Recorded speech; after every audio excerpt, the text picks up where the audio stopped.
नमस्कार, मनी गुरु की इस खास पेशकश में आप सभी का स्वागत है। मैं हूं स्वाति रायना। अगस्त का महीना शुरू हो चुका है। आप में से कई लोग सोच रहे होंगे कि इस साल के पहले 7 महीनों में या फिर इस नए वित्त वर्ष के पहले 4 महीनों में आपने क्या खोया, क्या पाया, क्योंकि इतने सारे डेवलपमेंट्स इकोनॉमिकली, जियोपॉलिटिकली हुए हैं। जाहिर तौर पर आपके पोर्टफोलियो पर इसका असर जरूर पड़ा होगा। तो क्या अभी आपको एक मिड ईयर रिव्यू करने की जरूरत है अपने पोर्टफोलियो की? पोर्टफोलियो रीबैलेंसिंग आपको कब करनी चाहिए, इसी पर करने वाले हैं खास चर्चा। और जो बाकी बचा हुआ साल है उसमें आपको चाहे फिक्स्ड इनकम हो, चाहे इक्विटी हो, या चाहे फिर कोई भी एसेट क्लास हो, आपको क्या स्ट्रैटेजी रखनी चाहिए अपने निवेश की, इस पर करने वाले हैं आज खास चर्चा। 2 खास मेहमान हमारे साथ हैं, उनका परिचय करा दें। आनंद राठी वेल्थ मैनेजमेंट के डेप्यूटी सीईओ फिरोज अजीज हमारे साथ हैं और क्रेडेंस वेल्थ एडवाइजर्स के सीईओ कीर्तन शाह हमारे साथ हैं। फिरोज और कीर्तन, आप दोनों का बहुत स्वागत हम करते हैं मनी गुरु में। और एक्चुअली ये साल कितनी जल्दी निकल रहा है, ये हम में से कई लोग सोच रहे होंगे कि जस्ट फ्लाइंग ऑफ। हो सकता है कई लोगों के लिए काफी कुछ अच्छा लेकर आया, कई लोगों के लिए मिक्स बैग लेकर आया। पर हाँ, अगर हम बाजार के बड़े इवेंट्स के तौर पर बात करें तो डेफिनेटली बहुत एक्शन पैक्ड साल ये अब तक का रहा है। फिरोज, अगर बड़े इवेंट्स को हम समझें तो एक्चुअली जितना एक्टिविटी हमें साल 2022 के पहले इन 7 महीनों में मिली है, शायद इससे पहले ही कभी इतनी ज्यादा एक्टिविटीज हमें देखने को मिली हो। तो मेजर इवेंट्स बाजार के लिए कौन से रहे हैं? स्वाति जी, जैसे आपने कहा, ये जो पहले 6-7 महीने गुजरे हैं इस कैलेंडर ईयर के, काफी इवेंटफुल रहे हैं। और डेटा भी यही कहता है। इस साल 8 ऐसे दिन रहे हैं जब निफ्टी 3% से ज्यादा ऊपर या नीचे मूव की है। ये काफी अनयूजुअल है। 3% की मूवमेंट्स 8 दिन आ चुकी है। और एक बार तो 5% से ज्यादा की भी मूव आई है 24 फरवरी को। The key events have been Ukraine war से जो इन्फ्लेशन ट्रिगर हुआ है, अनसर्टेनिटी, जियोपॉलिटिकल अनसर्टेनिटी थी, और जो लॉजिस्टिक्स का जो पूरा चेन, सप्लाई चेन को डिसरप्ट हुआ है, उसकी वजह से जो इन्फ्लेशन देखने को मिला है काफी सारी कंट्रीज में, एमर्ज कंट्रीज में 30-40 साल की इन्फ्लेशन जो नहीं देखी थी, आज सेंट्रल बैंक्स देख रही हैं। That's point 1। उसकी वजह से जो नी जर्क रिएक्शन आया है इंटरेस्ट रेट मूवमेंट अपवर्ड्स में, क्योंकि जो जो सेंट्रल बैंक ने 30 साल से 40 साल से नहीं देखा हो, वो देखने को मिले तो काफी पैनिक करते हैं सेंट्रल बैंक्स। और सिचुएशन को कंट्रोल लाने के चक्कर में जो ब्याज दरें बढ़ी हैं, उसकी वजह से जो लिक्विडिटी सक आउट हुई है और रिस्क एवर्जन जो आया है, उसकी वजह से एफआईआई पहले 6 महीने में हमारे इंडियन मार्केट से 45,000 करोड़ पर मंथ की एवरेज से बिकवाली कर चुके हैं। तो जैसे आपने कहा Swati ji, it's a very very eventful year. War से शुरू हुआ, इन्फ्लेशन पे खत्म हुआ, और उसकी वजह से जो इंटरेस्ट रेट मूवमेंट्स अपवर्ड्स आई हैं, जो अभी भी वो डर बना हुआ है, क्योंकि इन्फ्लेशन, ग्लोबल इन्फ्लेशन कंट्रोल में नहीं आया है। इंडियन इन्फ्लेशन थोड़ा कंट्रोल में आया है। So these are the few factors which have impacted the first 6-7 months of this calendar year. Absolutely. और कुछ तो इवेंट्स ऑनगोइंग थे, जैसे कोविड का जो एक आफ्टर इफेक्ट था वो हमें मालूम था कि हाँ चल ही रहा है। पर ये जो रूस और यूक्रेन का जो ये एक नया जियोपॉलिटिकल कंडीशन शुरू हुआ, ये शायद कई लोगों ने इमेजिन भी नहीं किया था। तो कीर्तन, ऐसे में ये जो अचानक से इवेंट्स आए और उसके बाद हमने धीरे धीरे देखा जिस सिचुएशन में अभी हम हैं, बढ़ती महंगाई, इन्फ्लेशन रेट की बात करें या फिर ब्याज दरें बढ़ने की ओर, मतलब एक टाइम पे तो हम पूरे स्टैग्नेंट हो गए थे और अब हम एक देख रहे हैं कि एक एरा ऐसा हम उसकी तरफ चल रहे हैं जब हाई इंटरेस्ट रेट की तरफ हम आगे बढ़ रहे हैं। कई लोगों के, कई निवेशक जो इस वक्त हमें देख रहे हैं, उनके पोर्टफोलियो जिन्होंने मे बी आज से 2 साल पहले या इवन इस साल की शुरुआत में अपने पोर्टफोलियो बनाए थे, वो शायद काफी ज्यादा डिसबैलेंस हो गए होंगे। तो हम यूजुअली कहते हैं कि पोर्टफोलियो को वापस पटरी पर लाने का तरीका होता है कि आप एक बार पोर्टफोलियो रिव्यू कर लीजिए। तो ये पोर्टफोलियो रिव्यू करने का सही टाइम है? स्वाति जी, डेफिनेटली हाँ। मुझे ऐसा लग रहा है कि आपको सबसे पहले तो एज अ रिटेल इन्वेस्टर, अगर आप बहुत ही प्रोफेशनल इन्वेस्टिंग नहीं करते, तो एक सिंपल सा रूल है, आप अपना एसेट एलोकेशन मेंटेन करके रखिए। तो अगर आप एक अग्रेसिव इन्वेस्टर है और आप शायद 80% इक्विटी, 15% डेट और 5% गोल्ड में निवेश करते हैं। इस साल इतनी सारी मूवमेंट्स आई है ये तीनों एसेट क्लासेस में कि आपके शायद ये जो इक्वेशन जिस पे आपने इन्वेस्ट की थी वो शायद काफी ऊपर नीचे हो गए होंगे। इक्विटी क्योंकि बीच में बहुत गिर गया था और शायद रिकवर हुआ पर आपके फंड्स हुए नहीं हुए आपको नहीं पता होगा। डेट भी काफी ऊपर नीचे हुआ है इंटरेस्ट रेट की वजह से। तो मुझे ऐसा लग रहा है कि एज अ रिटेल पार्टिसिपेंट आप सबसे पहले तो ट्राई कीजिए कि आप जो एसेट एलोकेशन फॉलो करना चाहते हैं आपके रिस्क प्रोफाइल के हिसाब से, आप उस एसेट एलोकेशन में डेफिनेटली बने रहें। पर हाँ, अगर आप एक थोड़े से प्रोफेशनल इन्वेस्टर है, थोड़ा सा मार्केट समझते हैं, इन्वेस्टिंग समझते हैं और मार्केट को टाइम करने की कोशिश कर रहे हैं, या आपके पास अगर नया पैसा है जो आप निवेश करने की कोशिश कर रहे हैं, तो आई थिंक आपको डेफिनेटली आपके ओवरऑल पोर्टफोलियो को ध्यान में रखकर वो करना चाहिए, ना कि एक टैक्टिकल कॉल आज मार्केट में क्या हो रहा है उसको देख के लीजिए। तो मुझे ऐसा लग रहा है कि आपको बहुत सावधानी रखनी पड़ेगी इंटरप्रेट करने में कि इन्फ्लेशन इंटरेस्ट रेट्स कहाँ जा रहे हैं, क्योंकि मेरे हिसाब से इन्फ्लेशन इंटरेस्ट रेट का डॉलर पर और उसकी वजह से एफआईआईज और एफपीआईज की खरीदारी या बिकवाली पर, जिसकी वजह से शायद इक्विटी मार्केट्स में बहुत ज्यादा मूवमेंट इन चीजों की वजह से आ सकता है, जिसपे आपको डेफिनेटली थोड़ा सा ध्यान देना है। और अगर आपको एक थोड़ी सी ट्रेजेक्टरी क्लियर है कि इंटरेस्ट रेट्स कब टॉप आउट हो जाएंगे या इन्फ्लेशन कब थोड़ा सा मेलो डाउन हो जाएगा, तो आप एक सही डायरेक्शन में मुझे ऐसा लग रहा है कि नया पैसा निवेश कर सकते हैं। पर लार्जली मेरी रिटेल से तो यही सलाह होगी कि आप अपना एसेट एलोकेशन मेंटेन करके रखें और ज्यादा मार्केट को टाइम करने की कोशिश ना करें सर। एब्सोल्युटली, क्योंकि एसेट एलोकेशन की आपने बात की Feroze, asset allocation is very important, क्योंकि हम ये सबसे पहले जो बिगड़ने वाला जो खेल होता है वो एसेट एलोकेशन का ही होता है। आपने एक पर्टिकुलर डेट टू इक्विटी एक रेशो अपना पोर्टफोलियो का अच्छा रखा था, लेकिन मार्केट वैल्यूएशंस अप गए या डाउन गए, आपका उसके हिसाब से आपका इक्विटी टू डेट एलोकेशन भी बिगड़ गया। पहले जो हम एक पोर्टफोलियो रिव्यू करने की बात कर रहे हैं उसकी तरफ किसी को बढ़ना कैसे चाहिए, कैसे मालूम चले कि हाँ मुझे पोर्टफोलियो को कैसे रिव्यू करना है एक आम निवेशक के लिए, कि मैं क्या देखूं एक पोर्टफोलियो में जिससे मुझे समझ में आए कि हाँ मुझे यहां पर फिक्स करने की जरूरत है या मुझे यहां कुछ सुधार करने की जरूरत है। स्वाति जी, 3-4 चेकलिस्ट के आइटम्स होते हैं। पॉइंट तो पहला तो होता है एसेट एलोकेशन। जो आपने निर्णय किया है, क्या वो निर्णय पे आपको अड़े रहना है या कुछ एसेट एलोकेशन में बदलाव करना है, ये पहली इंपॉर्टेंट चीज है। मेरे हिसाब से जैसे साल बढ़ रहा है और ये पहला क्वार्टर के काफी सारे इंपॉर्टेंट आंकड़े आ चुके हैं। Direct tax collection, indirect tax collection 35 और 33%, 33% और 35% से इजाफा हुआ है टैक्स कलेक्शन में, जो कि एक silver lining in the dark cloud मानूंगा मैं। इस पे ज्यादा चर्चा हो नहीं रही है। सो पॉइंट वन, आपको इक्विटी का एलोकेशन और बढ़ाने की गुंजाइश है, क्योंकि जो अनसर्टेनिटी थी मेरे हिसाब से विद रेस्पेक्ट टू अर्निंग्स वो काफी घट चुकी है। कॉर्पोरेट अर्निंग्स अच्छी आने की उम्मीद है। तो अगर आपने 50-50 का एसेट एलोकेशन का निर्णय किया था, क्या वो 60 इक्विटी में होना चाहिए या उसको अभी भी आप 50-50 रखना चाहते हैं? मेरे हिसाब से एक बॉटम फॉर्मेशन हो चुका है और अच्छी गुड न्यूज आ रही है, बट उसकी चर्चा नहीं हो रही है, इसीलिए लोग थोड़े ज्यादा नेगेटिव है।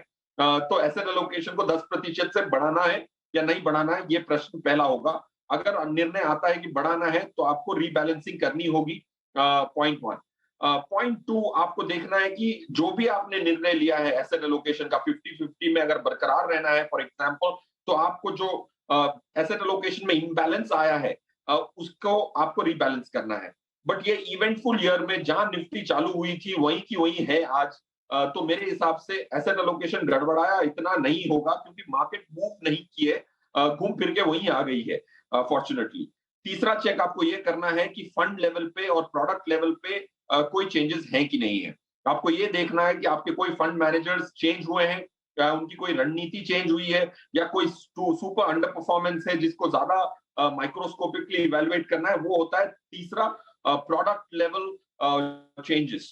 फोर्थ, आपको देखना है कि डेट साइड पे ब्याज बदलने की वजह से क्या आपको कॉर्पोरेट बॉन्ड फंड से निकल के गिल्ट, जो long term gilt hold to maturity strategy जैसे फिक्स मैच्योरिटी प्लान्स होते हैं, उसमें तब्दीली करने में फायदा है। आज की करंट कंटेम्प्रेरी सिचुएशन में मेरे हिसाब से काफी सारे कॉर्पोरेट बॉन्ड फंड्स एक गिल्ट इंडेक्स से कम रिटर्न दे रहे हैं। 4-5 साल की जो होल्डिंग पीरियड होती है, तो उसको इवेलुएट करना। और देखना कि कोई एफिशिएंसी की गुंजाइश है डेट साइड पे। ये 4 स्टेप्स अगर आप ठीक से कर लें तो मेरे हिसाब से it's 80-90% covers the review mechanism. Absolutely Feroze. In fact जब हम strategy across all the asset classes या फिर इवन विद इन कैटेगरीज करते हैं तो कीर्तन, जैसे हम देख रहे हैं कि ऑफ कोर्स जो इंडिया में भी भारत में भी जो ब्याज दरें हैं वो तो अब ऊपर की तरफ ही है। अब आने वाली क्रेडिट पॉलिसी में भी पूरी तरह अनुमान है कि हाँ जो रेपो रेट है वो बढ़ेंगी ही। अभी फिक्स्ड इनकम में specially for the rest of the year अभी किसी को स्ट्रैटेजी क्या रखनी चाहिए? मतलब वो कौन से फैक्टर्स हो सकते हैं जो किसी के फिक्स्ड इनकम स्ट्रैटेजी को अफेक्ट कर सकते हैं? देखिए स्वाति जी, सबसे पहले तो मुझे ऐसा लग रहा है कि अगर आप रिटेल इन्वेस्टर हैं तो ध्यान में रखिए कि फंड, म्यूचुअल फंड की जो एवरेज मैच्योरिटी है उतना मिनिमम आपका होल्डिंग पीरियड होना चाहिए। बिल्कुल ऐसी सिचुएशन में मत फंसिएगा कि आपको 6 महीने के लिए पैसा डालना है और आप ऐसे फंड में निवेश कर देते हैं जिसका एवरेज मैच्योरिटी शायद 5 साल है। आपको शायद उस प्रोडक्ट से M2M जितना रिस्क आएगा वो आप शायद एब्जॉर्ब नहीं कर पाएंगे। अब बात रही टेक्निकल अंडरस्टैंडिंग की, मुझे ऐसा लग रहा है कि प्रोबेबली हम लोग इंटरेस्ट रेट्स और यील्ड्स टॉप आउट होने के काफी करीब है। शायद ये हफ्ता आरबीआई 35 बेसिस पॉइंट या 50 बेसिस पॉइंट दोनों में से कुछ भी एक बढ़ाएगा और शायद आगे जाके और एक पॉलिसी में रेट बढ़ सकता है।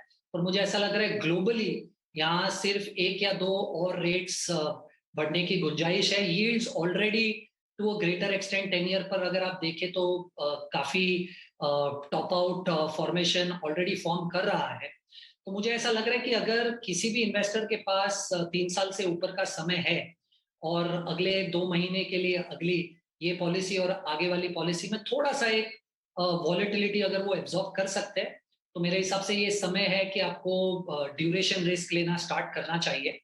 पूरा पैसा एक साथ ना डालकर अगर आप आज मीडियम टर्म फंड्स में पैसा लगा दे और प्रोबेबली अगले 1 महीने में बचा हुआ पैसा लॉन्ग टर्म फंड्स में लगाते तो एवरेज आउट मुझे ऐसा लग रहा है कि ये strategy of taking higher duration investors के लिए अगले 3 से 5 साल के लिए डेफिनेटली वर्क करेगी। तो सबसे पहले तो आपको ये देखना है कि ऑफ कोर्स इंटरेस्ट रेट शायद टॉप आउट हो जाएंगे, यील्ड्स शायद टॉप आउट हो जाएगी अगले 2 से 3 महीने में। पर ऐसा बिल्कुल मत कीजिएगा कि जैसे मैंने आपको कहा कि आपको शॉर्ट टर्म पैसा इन्वेस्ट करना है पर आपको ये टेक्निकल व्यू है, इसके लिए आप एक ऐसे प्रोडक्ट में चले गए जहां पर ये टेक्निकल व्यू प्ले आउट होता है। तो रिटेल इन्वेस्टर को सबसे पहले तो अपना टाइम होराइजन देखना है, फंड का एवरेज मैच्योरिटी देखना है और उसे मैच करने की कोशिश करनी है।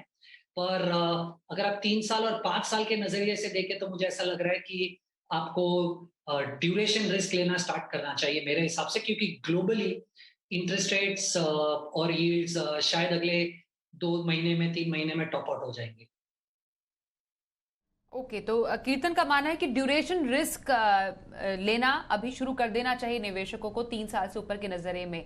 फिरोज, आपकी नजर में फिक्स्ड इनकम या डेट में अभी निवेश का बेहतरीन तरीका क्या हो सकता है?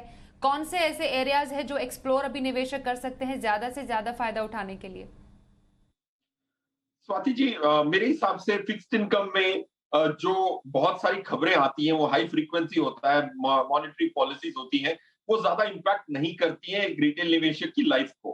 तो इसीलिए ज्यादा पर्टर्ब नहीं होना चाहिए। देखिए आप, इतने ब्याज की बात हुई है, आज 10 ईयर जीसेक जो ऊपर गया है वो आज भी 10 साल की एवरेज से कम ही है। बट अगर आप न्यूज पढ़ते हैं कि ब्याज दरें बढ़ रही हैं, रिपो रेट बढ़ रहा है, तो आपको ऐसा एक महसूस होता है कि पता नहीं ब्याजें क्या चली गई। तो point I am trying to make is, इतना ज्यादा आप फोकस ना करें मॉनेटरी पॉलिसीज पे। आपको आज की करंट स्थिति में, स्वाति जी जैसे आपने प्रश्न पूछा था क्या मुझे सही लगता है, मुझे ये सही लगता है कि ऐसे 1-2 फंड्स हैं जो गवर्नमेंट पेपर को खरीद के 5 साल तक होल्ड करते हैं और फंड मैनेजर भी उसको खरीद बेचने की चाह नहीं रखता, चेष्टा नहीं रखता। वैसा एक फंड है आईडीएफसी गिल्ट 2027 इंडेक्स फंड।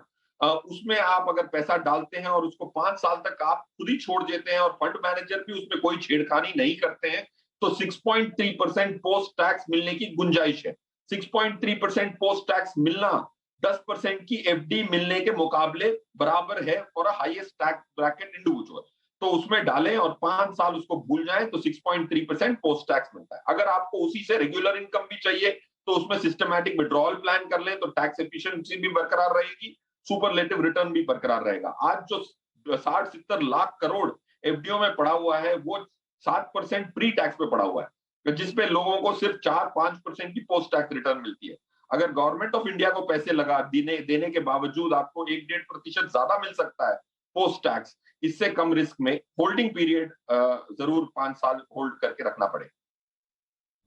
तो मौजूदा बाजार में पोर्टफोलियो रिव्यू करना कितना जरूरी, क्या है तरीका, कब करें, कैसे करें और कहां पर आपको निवेश करना चाहिए, निवेश के मौके साल के बाकी हिस्से में कहां ढूंढे, इस पर कर रहे हैं खास चर्चा। हमारे साथ आनंद राठी वेल्थ मैनेजमेंट से फिरोज अजीज और क्रेडेंस वेल्थ एडवाइजर्स के कीर्तन शाह हैं।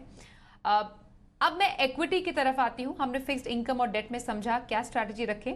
कीर्तन, इक्विटी में क्या खास स्ट्रैटेजी रखें? बाजार तो एक यूफोरिया के माहौल से गुजरता है, उसके बाद बाजार में डल मोमेंट्स भी आते हैं। बेसिकली एक वॉलेटाइल सेशन भी हमने काफी पिछले दिनों में बाजार में देखा। इनफैक्ट इस साल की शुरुआत से हमने कुछ ऐसा ही दौर देखा है बाजार में। अभी इक्विटी में स्ट्रैटेजी, किसी के पास मानिए एक मुश्त पैसा पड़ा हुआ है, वो समझ रहा है कि चलिए बाजार तो बहुत अच्छा कर रहा है, चलो चलिए डाल देते हैं इक्विटी में, क्या वो सही स्ट्रैटेजी रहेगी या थोड़ा करके धीरे धीरे करके एसआईपी रूट इस्तेमाल करें, उसके बाद धीरे धीरे करके इक्विटी में पैसा पार्क करें अपना? ये मुझे ऐसा लग रहा है कि ये साल जितना इवेंटफुल रहा है उतनी ज्यादा इवेंट्स और शायद मार्केट्स में बाकी है, क्योंकि आप कंटिन्यूअसली बहुत सारी इन्फ्लेशन, इंटरेस्ट रेट के आजू बाजू बहुत सारी कमेंट्री सुनेंगे ग्लोबली। तो क्योंकि मार्केट्स पिछले एक साल से इतनी कमेंट्रीज की वजह से ऊपर नीचे हो चुका है, मुझे ऐसा लग रहा है कि volatility is a part of the game at least for the next 1 quarter. क्योंकि आप देखिए हर इंटरेस्ट रेट माहौल में या हर आरबीआई या फेड की पॉलिसी में आप देखते हो कैसे एसेट्स पॉलिसी के पहले और पॉलिसी के बाद इतना एक्सटेंसिवली रिएक्ट कर रहे हैं। ऑफ कोर्स एक रिटेल इन्वेस्टर के लिए ये सब शायद उतना मायने नहीं रखता अगर वो लॉन्ग टर्म इन्वेस्टर है, पर ये हाईलाइट मैं इसलिए कर रहा हूँ कि अगर आप एक रिटेल इन्वेस्टर है तो क्योंकि आपने पिछले 15 दिनों में मार्केट की जो रैली देखी है, तेजी देखी है, तो ये मत सोचिए कि शायद ये मार्केट आपके हाथ से निकल जाएगा तो मुझे जितना पैसा है मैं एक साथ लगा दूं। मुझे ऐसा लग रहा है कि इस मार्केट में जहां पर बहुत सारा डेटा कंटिन्यूअस बेसिस पे आने वाला है और इस डेटा की वजह से इतनी वॉलेटिलिटी ऑलरेडी हो चुकी है और आगे भी हो सकती है, स्टैगर्ड मैनर में अप्रोच करना इस मार्केट में काफी प्रूडेंट माना जाएगा मेरे हिसाब से। ऑफ कोर्स जैसे मैं कह रहा हूँ, मुझे ऐसा लग रहा है कि इंटरेस्ट रेट शायद और यील्ड शायद अगले 2-3 महीने में टॉप आउट हो जाएगी और आपने शायद ऑलरेडी एफआईआईज को इन्वेस्ट करते हुए मार्केट्स में वापस पैसा लगाते हुए देख लिया है। एफआईआईज की बाइंग मुझे ऐसा लग रहा है कि over a period of time, specifically आज से 2-3 महीने बाद थोड़ी सी अग्रेसिव और हो सकती है जब इंटरेस्ट रेट्स और यील्ड्स मार्केट्स में टॉप आउट हो चुके हैं। तो मुझे ऐसा लग रहा है कि अगर आपके पास आज पैसा है तो सबसे पहले 3 या 5 साल के व्यू के बगैर मार्केट में पैसा मत डालिए पिछले 10 दिन, 15 दिन या 1 महीने की मूवमेंट देखकर। मुझे नहीं लगता कि मार्केट्स में ऐसी कोई रनअवे रैली आ जाने वाली है कि आज आप पैसा अगर नहीं डालेंगे तो आपको अपॉर्चुनिटी नहीं मिलेगी।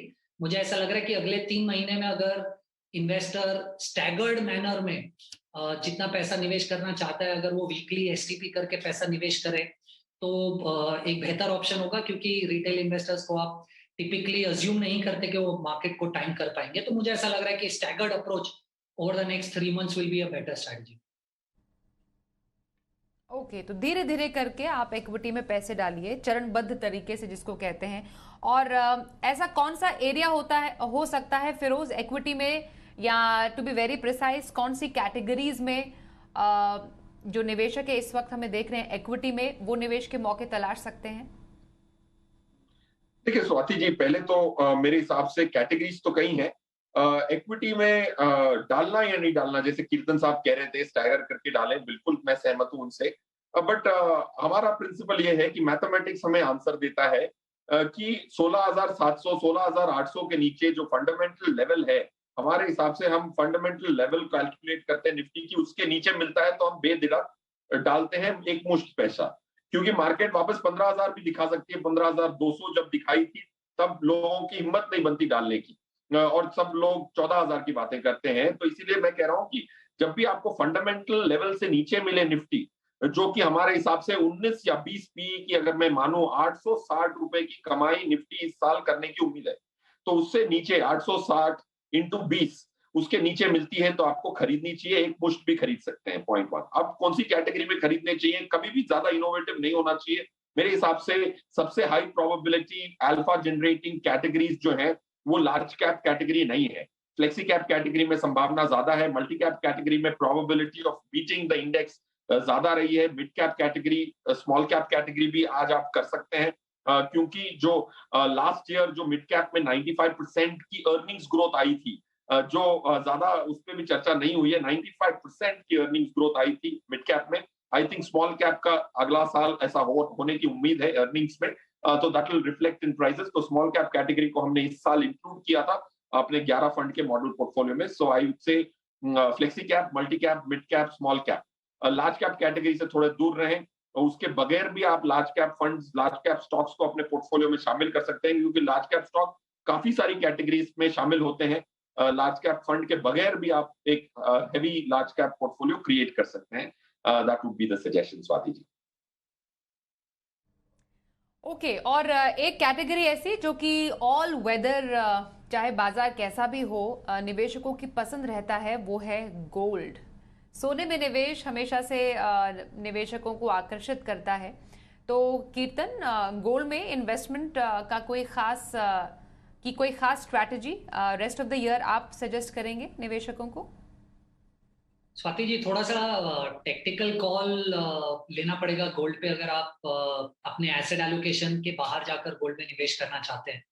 पर लार्जली मुझे ऐसा लग रहा है कि अगर हमारी थियोरी के इंटरेस्ट रेट्स और यील्ड स्टॉप आउट हो जाएंगे, सही है, और यूएस में अगर आप देखें पिछले 2 क्वार्टर से जीडीपी श्रिंक हो रहा है, तो थियोरेटिकली तो आप इसे रिसेशन कहेंगे, पर ये ज्यादा एक स्टैगफ्लेशन जैसी सिचुएशन है। तो ऐसी सिचुएशन में मुझे नहीं लगता कि अगर बाकी सारी चीजें जो अनस्टेबल थी, जैसे यूक्रेन रशिया वॉर वगैरह वगैरह, ये ज्यादातर अगर स्टेबल हो जाती है, क्रूड प्राइसेस और ये, तो मुझे नहीं लगता है कि डॉलर पे यहाँ पर कोई एक बड़ा सा मुनाफा हो सकता है। और अगर डॉलर स्टेबल हो गया और डॉलर यहाँ से नीचे गिरने लगा, तो वो गोल्ड के लिए एज अ टैक्टिकल बेट जरूर हो सकता है। तो मुझे ऐसा लग रहा है कि थोड़ा पैसा आप गोल्ड में, शायद इस थॉट प्रोसेस से कि यूएस में ज्यादा जीडीपी में सुधार नहीं होने वाला है, इंटरेस्ट रेट स्टॉप आउट हो जाएंगे, इसकी वजह से डॉलर यहाँ से बहुत अग्रेसिवली मूव नहीं करेगा। और डॉलर अगर अग्रेसिवली मूव नहीं करेगा और गोल्ड जिस तरीके से ऑलरेडी टूट चुका है, उसमें से शायद एक थोड़ी सी रिकवरी रैली आ सकती है। All right.